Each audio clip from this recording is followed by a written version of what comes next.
Oke, assalamualaikum warahmatullahi wabarakatuh. Selamat berjumpa kembali, salam sejahtera buat kita semua. Ya, bertemu kembali di mata kuliah Tata Kelola Objek Wisata. Pada hari ini kita akan bicara terkait materi tentang pemberdayaan masyarakat dalam pengembangan desa wisata. Kita ngeliat sih nanti bagaimana sih sebenarnya ruh dari desa wisata itu seperti apa. Lalu kita lihat peran eh, masyarakat dalam jalannya sebuah desa wisata itu seperti apa sih? Oke, langsung saja. Jadi untuk pembahasan kita hari ini ada 4 topik utama. Pertama, ada pengertian dari desa wisata itu sendiri itu seperti apa sih, lalu kriteria-kriteria desa wisata. Ini kita ulang lagi biar eh, kita kuat ya pemahaman tentang apa sih itu desa wisata, apa itu wisata perdesaan dan lain-lain. Kedua adalah kriteria, tiga adalah prinsip dari desa wisata itu seperti apa, dan keempat, prinsip dari community based tourism. Kita melihat CBT itu apa, terus nah apa hubungannya nanti sama peran masyarakat. Oke, langsung saja. Ini seperti yang sudah banyak kita bicarakan. Lebih detailnya, apa sih itu desa wisata? Desa wisata atau bisa dibilang kampung, nagari, gampong, atau sebutan lainnya tentang desa di Indonesia itu adalah kawasan yang memiliki potensi dan keunikan daya tarik wisata yang khas, yaitu merasakan pengalaman keunikan. Nah, yaitu merasakan pengalaman keunikan kehidupan dan tradisi masyarakat di pedesaan dengan segala potensinya. Contoh-contoh dari kegiatan desa wisata yang basisnya adalah wisata perdesaan ya. Misalnya, ini merasakan kehidupan yang ada di desa itu. Merasakan kehidupan wisatawan datang dan bisa merasakan bagaimana sih jadi warga di sana dengan alam yang seperti apa, dengan budaya yang seperti apa. Nah, mereka merasakan seperti itu. Itu menjadi experience atau pengalaman tersendiri bagi wisatawan. Ini contoh-contohnya aktivitas-aktivitas yang biasa ditawarkan di desa wisata. Oke. Selanjutnya adalah kriteria. Kriteria dari desa wisata. Sebenarnya ada 6 kriteria yang eh, tentang desa wisata yang ada dalam sebuah desa wisata. Pertama adalah harus memiliki potensi daya tarik, baik itu alam, budaya, atau buatan, atau karya kreatif. Yang kedua memiliki komunitas, ada masyarakat ya. Nah, jadi bukan dibangun di tanah kosong, itu bukan desa wisata. Gitu. Tapi ada masyarakatnya, ada komunitasnya yang bergerak di dalamnya. Terus memiliki SDM lokal yang terlibat dalam aktivitas pengembangan desa wisata. Masyarakat lokal yang aktif terlibat dalam pengembangan desa wisata. Adanya kelembagaan yang mengelola desa wisata tersebut. Terus memiliki peluang dan dukungan tersediaan fasilitas, sarana prasarana untuk mendukung kegiatan pariwisata. Dan terakhir, nah ini, percuma kalau semua 5 di awal itu sudah ada semua, tapi tidak ada potensi dan peluang pengembangan pasar wisatawan. Tidak ada wisatawan yang datang, maka target dari desa wisata itu pun belum tercapai. Maka yang keenam juga penting. Jadi harus memiliki potensi dan peluang pengembangan pasar. Oke, selain itu, tadi adalah kriteria dari desa wisata. Sekarang adalah prinsip.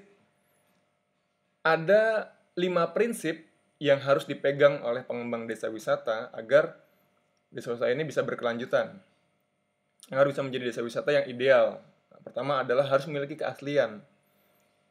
Atraksi yang ditawarkan harus punya keaslian yang khas dari desa itu. Kalau sama dengan desa-desa yang lain, maka daya jualnya akan lebih rendah apabila dia memiliki keaslian, memiliki kekhasan di desanya. Terus harus ada masyarakat setempat seperti tadi dibilang di atas. Jadi ini berangkat dari tradisi atau keseharian yang dilakukan oleh masyarakat. Nah, masyarakat memiliki adat dan istiadat, budaya, cara hidup. Nah, di sana dipakai atau dijadikan untuk daerah wisata yang khas dari daerah itu. Lalu keterlibatan masyarakat. Yang ketiga, masyarakat terlibat secara aktif di desa wisata tersebut. Dari masyarakat untuk masyarakat, gampangnya seperti itu. Lalu ada sikap dan nilai. Kegiatan desa wisata tetap harus menjaga nilai-nilai yang dianut masyarakat sesuai norma eh, yang ada di sana sehari-hari. Lalu yang terakhir adalah ada nilai konservasi dan daya dukung. Jadi kegiatannya tidak bersifat merusak dari segi fisik maupun sosial masyarakat yang sesuai dengan daya dukung desa dalam menampung wisatawan. Jadi eh, tidak secara massal ya. Jadi tetap ada aturan-aturan, tetap ada batasan-batasan yang tetap menjaga kegiatan wisata sana tetap menjaga konservasi nilai budaya, lingkungan, dan sosial yang ada di desa tersebut. Oke, nah selanjutnya pengembangan desa wisata itu sangat erat kaitannya dengan community based tourism atau pariwisata berbasis komunitas atau pariwisata berbasis masyarakat. Di bagaimana mengembangkan sebuah desa wisata itu sangat dekat hubungannya dengan pengembangan pariwisata yang berangkat dari masyarakat untuk masyarakat oleh masyarakat. Nah, jadi apa sih itu community based tourism? Jadi secara besar community based tourism adalah pariwisata yang berbasis masyarakat yang jenis pariwisatanya yang memasukkan partisipasi masyarakat sebagai unsur utama. Nah, di garis bawahi di sini. Partisipasi masyarakat sebagai unsur utama dalam pariwisata guna mencapai tujuan pembangunan pariwisata yang berkelanjutan. Jadi ada keterlibatan ya karena judulnya adalah community based tourism. Nah, lalu apa sih posisi-posisi yang ditawarkan untuk masyarakat dalam konsep pengembangan community based tourism? Jadi ada 3 aspek yang masyarakat secara umum ya, tidak secara individual. Maksudnya tidak hanya satu orang yang memiliki, tapi komunitas atau masyarakat secara luas. Masyarakat itu harus punya kewenangan untuk memiliki kepemilikan atau ownership. Terus terhadap produk wisata, jadi punya hak atas kepemilikan terhadap produk wisata yang akan mereka jual, mereka berdiskusi, mereka menyetujui, mereka merencanakan. Lalu mereka punya hak dalam manajemen, controlling, dan yang terakhir controlling. Yang kedua adalah manajemen. Manajemen itu bisa mengatur bagaimana pengelolaan produk, pengelolaan sistem pengelolaannya, keuangan, dan lain-lain dari masyarakat. Dan yang terakhir adalah kontrol. Jadi masyarakat punya hak untuk mengontrol, punya kekuatan atau punya posisi atau punya power untuk mengontrol jalannya kegiatan wisata di daerahnya. Gitu. Jadi kalau ada kegiatan wisata yang sudah tidak bisa dikontrol oleh masyarakat, maka prinsip, apalagi itu desa wisata ya, maka prinsip community based tourism itu sudah sedikit melenceng. Gitu. Nah, lalu community based tourism sendiri punya 10 prinsip utama. Jadi baik-baik ini harus kita lihat apabila kita ingin mengembangkan desa kita menjadi desa wisata. Jadi ini juga harus terpenuhi secara ideal ya. Pertama, harus recognize, support, and promote community ownership of tourism. Jadi harus mensupport, harus mempromosikan kepemilikan produk wisata oleh masyarakat. Nah, jadi basisnya lagi-lagi kan, garis bawahnya adalah masyarakat. Lalu, involve community member from start in every aspect. Jadi, melibatkan segala aspek dari masyarakat, mulai dari awal pembangunan sampai segala aspek lainnya dari pengembangan pariwisata di sana. Ada ketentuan itu, jadi masyarakat harus tetap terlibat, tidak bergerak secara sendiri oleh satu individu atau satu aktor. Lalu promote community pride, jadi bisa mengangkat atau mempromosikan community pride itu kebanggaan lokal ya mungkin bisa dibilang. Jadi bagaimana masyarakat bisa bangga akan desanya, mereka bisa eh, merasa memiliki akan desanya. Yang kelima adalah ensure environmental sustainability. Jadi memastikan adanya keberlanjutan dari keberlanjutan lingkungan di daerah tersebut. Terus yang keenam adalah preserve the unique character of culture and culture of the local area.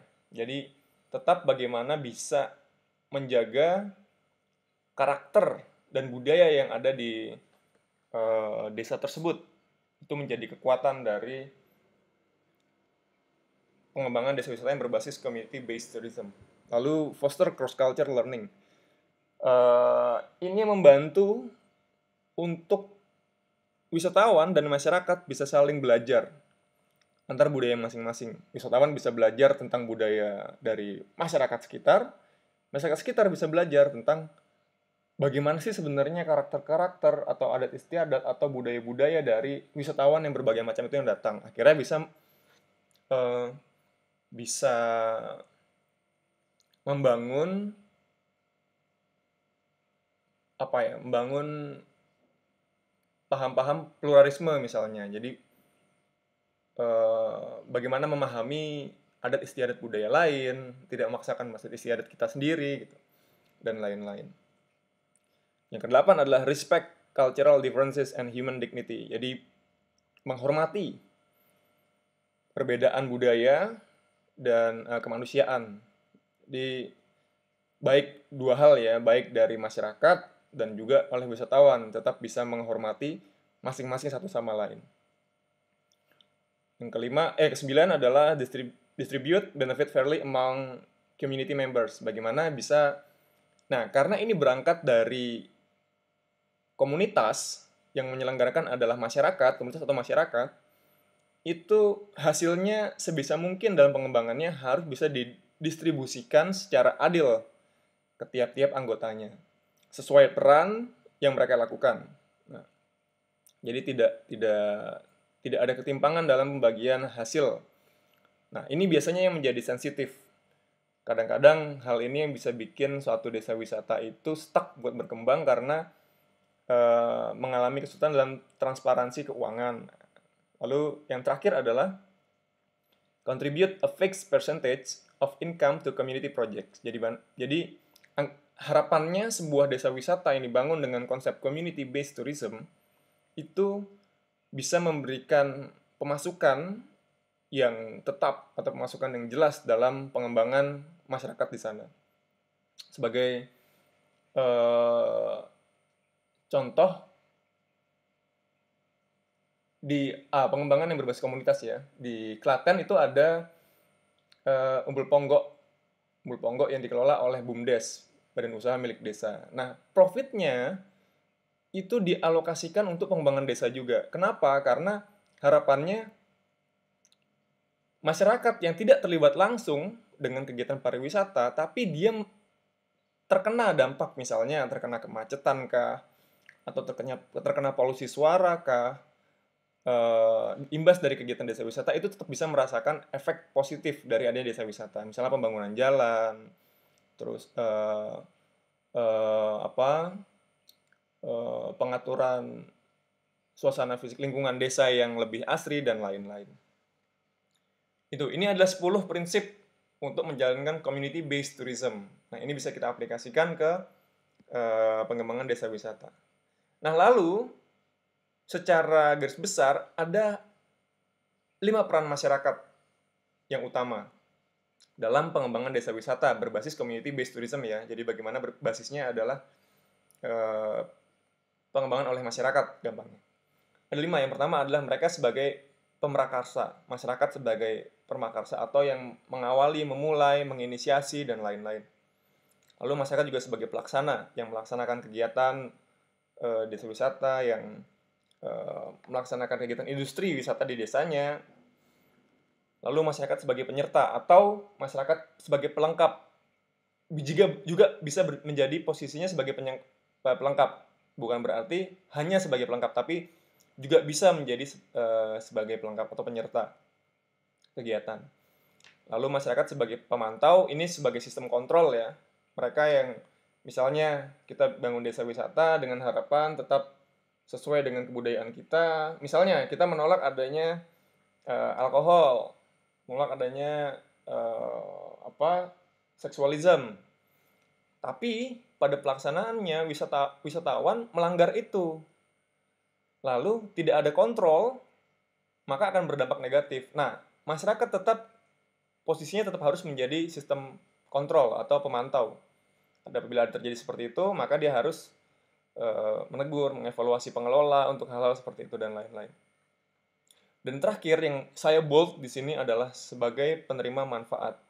Apabila sebuah desa wisata itu berjalan, tapi masyarakat tidak menerima manfaat apapun, maka konsep dari community based tourism itu bisa dibilang gagal.